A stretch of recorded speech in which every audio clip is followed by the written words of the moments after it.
সামাজিক যোগাযোগ মাধ্যমে অবৈধ কন্টেন্ট তৈরি, প্রচার ও বিক্রির অভিযোগে সুমাইয়া সাইদ নামে এক ইনস্টাগ্রাম ইনফ্লুয়েন্সারকে গ্রেফতার করেছে ঢাকা মহানগর গোয়েন্দা পুলিশ ডিবি। একই ঘটনায় তার প্রধান সহযোগী খাজা সাকলাইন ফারুককেও গ্রেফতার করা হয়েছে।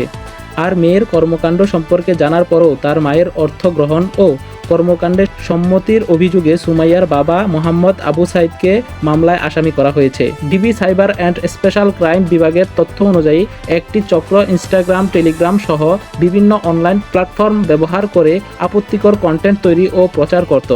পরে নির্দিষ্ট টেলিগ্রাম ও চ্যানেলের মাধ্যমে অর্থের বিনিময়ে এসব কন্টেন্ট বিক্রি করা হতো বলে পুলিশের দাবি।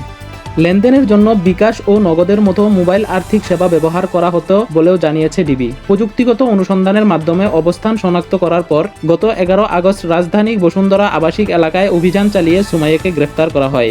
এই সময় তার কাছ থেকে দুটি স্মার্টফোন জব্দ করা হয়। পুলিশের ভাষ্য অনুযায়ী সুমাইয়ার দেওয়া তথ্যের ভিত্তিতে একই রাতে বাড্ডা লিংক রোড এলাকায় অভিযান চালিয়ে খাজা সাকলাইন ফারুককে গ্রেফতার করা হয়।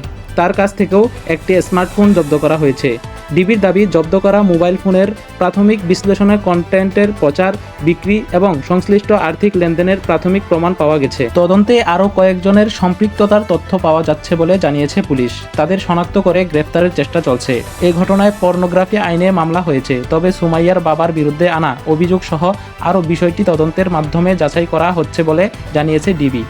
এখন পর্যন্ত পুলিশের পক্ষ থেকে দেওয়া তথ্যের ভিত্তিতে এসব অভিযোগ সামনে এসেছে। মামলার তদন্ত ও আদালতের প্রক্রিয়ায় পরবর্তী তথ্য পরিষ্কার হবে। চ্যানেল 48।